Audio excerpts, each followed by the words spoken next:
네, 2016년 첫 번째 힐링유의 주인공입니다. 유은성 씨와 함께합니다. 네, 만나서 반갑습니다. 유은성입니다. 네, 오늘 무대는 어떤 마음을 담은 무대였나요? 이게 또 신년 첫 방송이잖아요. 네. 그러니까 저한테는 사실은 하나님이 새로운 마음을 저에게 주시겠구나 해서 새술은 새 무대에 담아야겠다 해서 다 비우고 다시 하나님께서 가라 하시는 곳에 가겠습니다. 순종하는 마음으로 네, 그런 마음으로 찬양을 했습니다. 네. 네. 2000년도에 데뷔를 하셨거든요. 네. 벌써 16년 차가 되셨어요. 반응들이 굉장히 좋으시네요. 네. 어렸을 때부터 네. 이런 음악에 대한 재능이 좀 남다르셨다고 들었거든요. 원래 목회자 자녀들은 피아노를 배워야 돼요. 왜냐하면 반주자가 없으니까 개척하셔서 반주자가 없어서 피아노를 배워야 되는데 저랑 저희 큰 누나가 당첨이 돼서 피아노를 배우게 됐고요. 그때 피아노를 배우면서 이제 하나님이 주신 달란트를 저희 부모님이 발견하신 거예요. 제가 1년 6개월 피아노를 배웠는데 세련이 40번을 마스터를 했어요. 그런데 이 발음 좋네요. 여기 시작했네요. 근데 그게 사실은 피아노를 아시는 분 아시겠지만 바이엘부터 해서 바이엘 상하권 뛰는 게 한 1년 걸리고 그쵸. 세련이 100번 하는 게 한 6개월 걸리고 30번 들어가고 40번까지 가려면 2년 넘어야 되는데 그때 저희 어머니께서 얘한테는 하나님 주신 달란트가 있구나 해서 악기들 하나씩 다 가르쳐주기 시작하셨어요. 초등학교 때는 피아노, 중학교 가서는 베이스 기타랑 뭐 드럼, 고등학교 가서 어쿠스틱 기타랑 화성악 공부를 하게 됐죠. 네. 하나님 아버지의 마음, 주의 손에 나의 손을 포개고 네. 나는 믿네, 회복시키소서. 네. 정말 크리스찬들이 너무나도 좋아하는 찬양이고 또 너무나도 사랑을 받는 싱어송라이터이지만 네. 그 과정이 쉽지만은 않았다고 들었어요. 제가 원래는 찬양사역에 대한 꿈이 없었고요. 작곡가 지망생이었는데 작곡가를 가려면 레슨을 받아야 되는데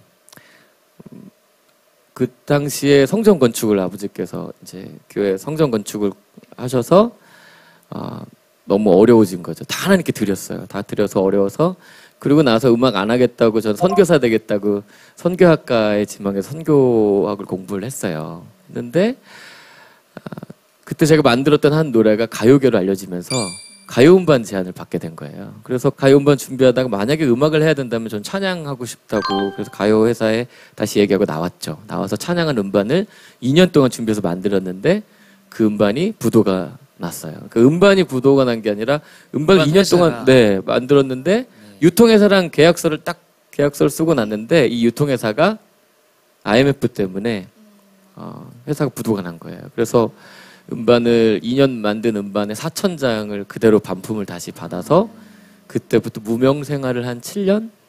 7년 동안 걷기 시작했죠. 16년 중에 그럼 7년 동안을 네, 7년이 무명이었고 실패를 거듭하면서 2년은 또 군대 갔다 오고 그런데 군대에 있을 때 네. 정말 큰 감사를 경험했다고 알고 있거든요. 네. 군대 가기 전에 녹음만 했던 노래가 제가 군대 가 있는 동안에 알려졌어요. 그 찬양이 하나님 아버지의 마음이에요. 아까 제가 두 번째로 불렀던. 군대에서 제가 있는 동안 부른 적도 사실 나와서 부른 적도 없었는데 이 찬양이 신기하게 한국에 2003년도에 그 뭐 싸이 뭐 시작하는 그런 미니홈피 그런 게 막 유행할 때였어요. 그걸 저희 회사 직원이 배경음악으로 올려놨는데 이게 막 알려지기 시작한 거예요. 저 부르지도 않았는데, 그러니까 녹음만 해놓고 갔는데 막 알려지기 시작해서 군대 전역하고 나오자마자 2집 음반을 7년 만에 냈는데 그 음반이 타이틀곡이 하나님 아버지 마음이었거든요. 근데 그게 저희들끼리 한 얘기로 뻥 터졌어요. 그랬던 은혜를 제가 경험했었죠. 또 예배 현장에서도 네. 좀 은혜로운 순간들이 많았을 것 같아요. 되게 많았는데 뭐 제가 그 뉴질랜드의 옆에 바누아투라는 섬이 있어요. 근데 선교사님 전화 와서 돈이 없다는 거예요. 그래서 돈이 얼마가 필요해요? 했더니 10,000불이 필요하대요. 아니 10,000불이 없어서 간호학교를 못 짓나? 그래서 그럼 제가 뉴질랜드 가서 전국 투어 콘서트를 할게요. 해서 10,000불을 모아서 드리겠습니다. 하고 뉴질랜드 간 거예요. 가서 전국 투어 콘서트를 하고 마지막 날 오클랜드에서 콘서트를 했는데 그날 고3짜리 어떤 자매 하나가 유학원 아이였는데 그 친구가 앉아 있었는데 얘가 어떤 아이였냐면 자살하려고 했던 아이였어요. 죽으려고. 자살하려고 D-Day를 정한 날이 그 제가 마지막으로 콘서트 한 그날이었어요. 오클랜드에서. 얘가 제일 앞에 앉아 있다가 그날 3부의 첫 곡에 주님은 절대 포기하지 않으시죠라는 가사가 내 모든 소망이 끊어지고 내 모든 기회와 절망이 아니 계획이 없어져도 좌절과 절망이 나를 기다려도 주님은 절대 포기하지 않으신다는 내용이거든요. 근데 얘가 거기서 하나님 만나고 앞에서 펑펑 우는 거예요. 근데 저는 몰랐어요. 어떤 상황인지도. 찬양가 끝나고 났는데 그리고 한국 돌아왔죠. 2년 뒤에 앵콜 공연으로 뉴질랜드 다시 가게 됐어요. 가게 됐는데 21살짜리 어떤 자매가 계속 만나자고 간사님들한테 연락이 온다는 거예요. 그래서 저희 간사님들이랑 같이 그쪽에도 여러 명 나와라 해서 만났는데 이 친구가 그때 2년 전에 있었던 자기의 이야기를 얘기하는 거예요. 그때 자살하려고 했었고 그날이었는데 그때 하나님 만나고 자기 음반을 사가지고 가서 집에서 듣다가 자기 친구 중에 백혈병 걸려서 3개월 사형 선고를 받은 친구가 19살짜리가 있었는데 불교를 믿는 집안이었대요. 그 친구가 생각나서 전화한 거야. 내가 선물 줄 거 있어 하면서 너 힘들 때 치료받으면서 너무 힘들 때 이 음악 꼭 들어봐. 나 이 음악 때문에 살기로 했어. 나 죽으려고 했다가 나 살기로 했던 음반이니까 꼭 들어봐 하고 그 음반을 줬다는 거예요. 근데 2주 뒤에 전화가 왔대요. 나 전도 좀 해봐. 불교 믿는 집안인데. 그래서 얘가 가서 예수님을 전했는데 이 아이가 백혈병 걸린 그 친구가 예수님 영접했어요. 그리고 이 아이가 결국은 2개월 만에 하늘나라 갔어요. 죽었는데 죽기 전에 유언을 뭐라고 했냐면 온 가족 다 있는데 할머니한테 할머니 손 잡으면서 할머니 나 진짜 미안한데 나 이제 부처님 안 믿어. 그리고 나 하나님 믿어. 하나님 믿으면 천국 갈 수 있대. 근데 내가 죽으면 할머니하고 엄마 아빠 다 불교 믿는데 못 보잖아. 근데 할머니 하나님 믿고 천국에서 나 다시 만났으면 좋겠어. 이렇게 얘기를 하고 아이가 죽은 거예요. 그 뒤로 할머니가 가족들한테 다 얘기한 거죠. 나는 이제 손녀딸 보려고 나 부처님 안 믿고 하나님 믿을 거니까 너희들 다 그렇게 알고 너희들도 다 예수 믿어. 해서 온 가족이 구원받게 된 거예요. 그 이야기를 2년 뒤에 이 자살하려고 했던 친구가 만나자고 해서 이야기를 해주는 거예요. 그래서 제가 그 얘기를 들으면서 좀 펑펑 울었어요. 왜냐하면 저는 아무 계획 없이 다른 계획이 아니라 바누아투에 그 간호학교를 짓는 거 위해서 갔는데 하나님의 계획은 그 바누아투를 그 간호학교를 짓는 것뿐만 아니라 수많은 영혼들을 살리기 위해서 보내셔서 찬양하게 하셨고 그런 일들을 하신 거예요. 그래서 제가 깨달았죠. 분명히 지금 이 방송 나와서 방송을 하지만 하나님께 이 방송을 통해서 그 어떤 더 큰 일들을 계획하고 계실 거라는 그런 마음을 가지고 저는 이 방송에 나왔거든요. 네. 그런 일들도 있고 참 많은 일들이 있었죠. 네. 정말 사역을 이렇게 하시다 보면은 정말 자신의 계획이 아니라 하나님의 계획을 보게 될 때 그렇죠. 정말 기쁨과 놀라움을 금치 못할 것 같아요. 네, 맞아요. 또 이분 얘기를 저희가 꺼내지 않을 수가 없는데 네. 노은성 씨 아내분 김정아 씨. 제가요. 근데 확인하고 네. 싶은 게 있어요. 뭐요? 네네. 네. 유은성 씨 아내분 네. 얘기 나올 때마다 네. 저희 태우 씨가 자꾸만 자기가 네. 소개시켜줬다고. 아니야 그게 아니라 분명히 짚고 넘어갈게. 제가 네. 소개시켜드린 게 아니라 네. 이것도 하나님의 계획하신 것 같아요. 아니 제가 얘기해 드릴게요. 됐다면서요. 아니 제가 얘기해 드릴게요. 네. 정리해 드릴게요. 네. 정태호 씨가 중매를 선 거죠. 말하자면 그러니까 간접적으로 제가 원래 그렇죠. 기아 대책이라는 NGO 단체를 통해서 아프리카의 아그네스를 만나러 가기로 되어 있었어요. 맞아요. 근데 제가 갑자기 촬영이 생기면서 제가 못 가게 돼서 이거 누구 친구를 한 명 추천을 해줘야 되는데 제가 김정아 씨랑 시트콤도 같이 하고 드라마 파트너로 친해요. 이렇게, 예, 굉장히 친했었거든요. 그래서 정아한테 이제 아프리카 혹시 가지 않겠느냐 그랬더니 선뜻 가겠다고 얘기를 하더라고요. 그래서 정아 씨가 가게 됐어요. 그래서 정아 씨가 아그네스도 만나서 아그네스의 어머니가 돼서 또 책도 쓰게 되고 또 유은성 씨를 만나게 됨으로 인해서 네. 결혼까지 하게 된 거죠. 그러니까 그 책 거기서 때문에 만난 거네요. 그렇죠. 네. 그 책 때문에 저도 재능 기부를 한 거죠. 노래를 만들고 음악을 만들어 드렸어요. 만들고 녹음까지 해서 이제 프로듀서를 하면서 녹음하고 이제 만나게 된 거죠. 그러다가 결혼까지 하게 된 거예요. 제가 그때 촬영이 없고 아프리카에 갔었으면 그렇죠, 네. 두 분이 못 만나신 거죠. 저희가 정태호 씨 얘기를 항상 해요, 항상. 정말 중요한 역할 하셨네요. 정말 중요한 네, 역할 하셨죠. 예. 제가 은인이에요. 감사드려요. 아니요, 그게 아니라 진짜 이게 모든 게 네. 하나님의 계획이신 것 같아요. 맞아요. 네. 네, 맞아요. 아, 무슨 얘기 하다 말았지. 사랑도, 예, 어쨌든 아내 네. 김정화 씨는 인터뷰마다 네. 존경할 수 있는 사람, 따뜻한 성품을 가진 사람이라고 늘 유은성 씨를 칭찬하셨거든요. 인터뷰 내용에서. 이번에는 유은성 씨께 네. 아내의 자랑을 할 시간을 드릴게요. 네. 저는 제 아내는 이렇게 얘기해요. 어떤 분이 저한테 아내의 어떤 부분이 제일 좋으세요? 그러시더라고요. 그래서 제가 이렇게 얘기했어요. 싫은 부분이 없다고. 그러니까 안 좋은 부분이 하나도 없어서 앨범에도 이번에 그렇게 표현했거든요. 이쁘고 귀엽고 섹시하고 착하고 아름다웠고 기타 등등 모든 것을 다 갖춘 여자.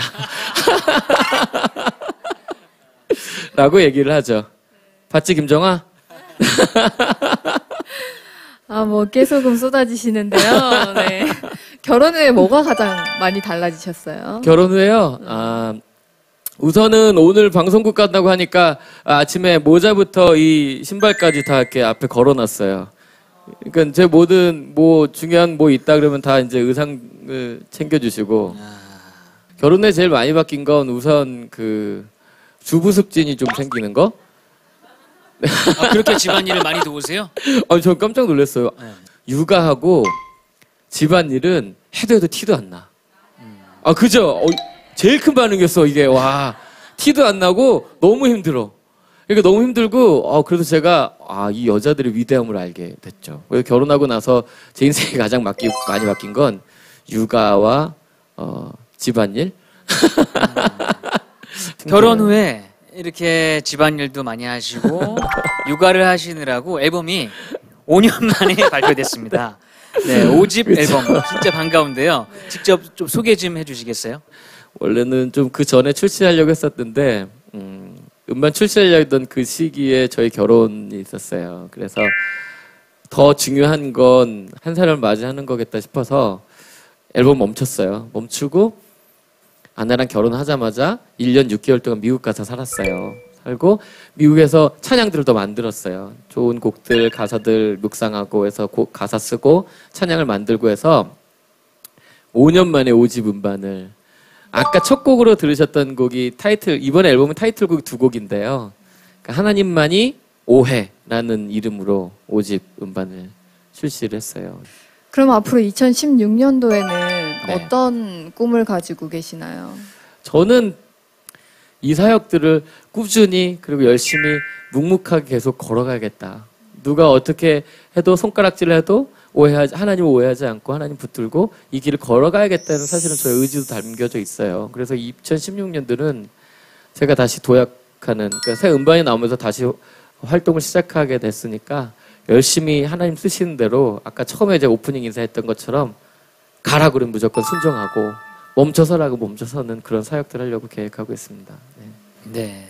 오늘 함께 하신 힐링이 어떠셨어요? 처음에 긴장했거든요. 긴장했었는데 얘기하면서 삶을 나누다 보니까 제가 힐링이 되네요. 하나님이 저를 통해서 하신 일들을 제가 다시 한번 이렇게 보게 되고 하나님을 다시 신뢰할 수 있는 그런 짧은 시간이었지만 그런 시간이었어서 정말 감사하고 행복한 시간이었습니다. 고맙습니다. 네, 이제 오늘 마지막 곡이 남았는데요. 마지막 무대는 어떤 곡 준비해 주셨나요? 새 음반에 있는 찬양 하나님만이 라는 찬양 오해했다가도 결국은 이렇게 고백하게 된다는 시편 34편 갖고 만든 찬양인데요. 이 찬양 들으고 저는 물러나도록 하겠습니다. 네. 유은성 씨가 전해주시는 힐링 스테이지 다시 한번 청하면서 저희는 여기서 인사드리도록 하겠습니다. 네, 모두 머리 위로 하트 그리면서 서로 축복하겠습니다. 여러분이 우리의 힐링입니다. 힐링.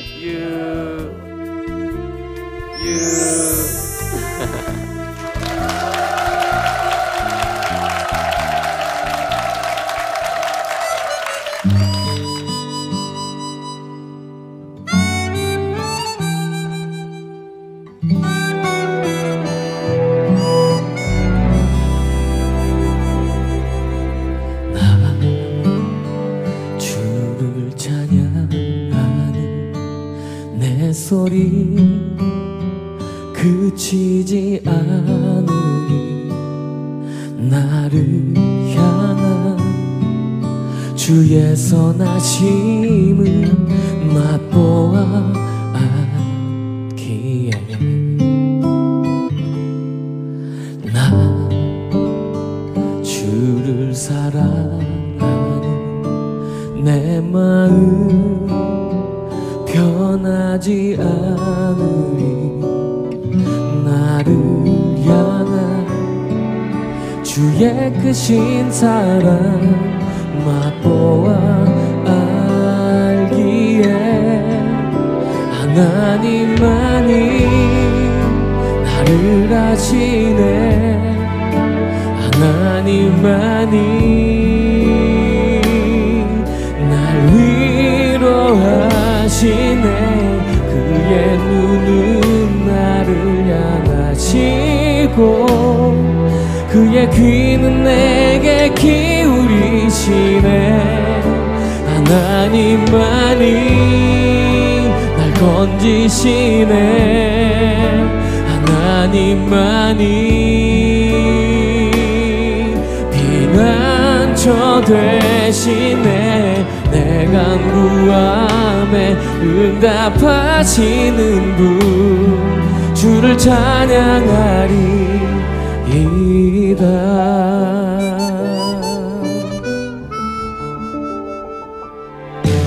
나 주를 예배하는 내 의지 멈추지 않으리 나를 향한 주의 크신 사랑 맛보아 알기에 하나님만이 나를 아시네 하나님만이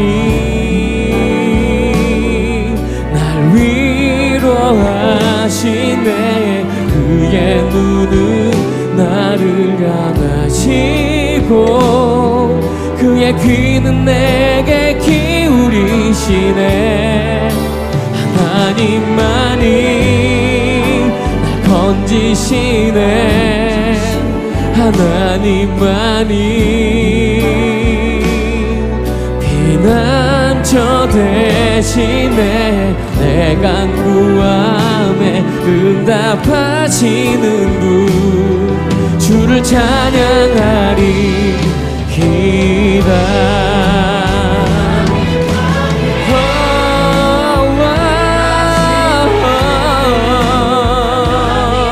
하나님만이 날 위로하시네 그의 눈은 나를 향하시고 그의 귀는 내게 기울이시네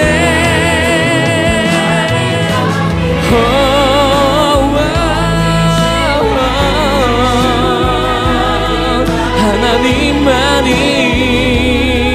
피난처 되시네 내 간구함에 응답하시는 분 주를 찬양하리이다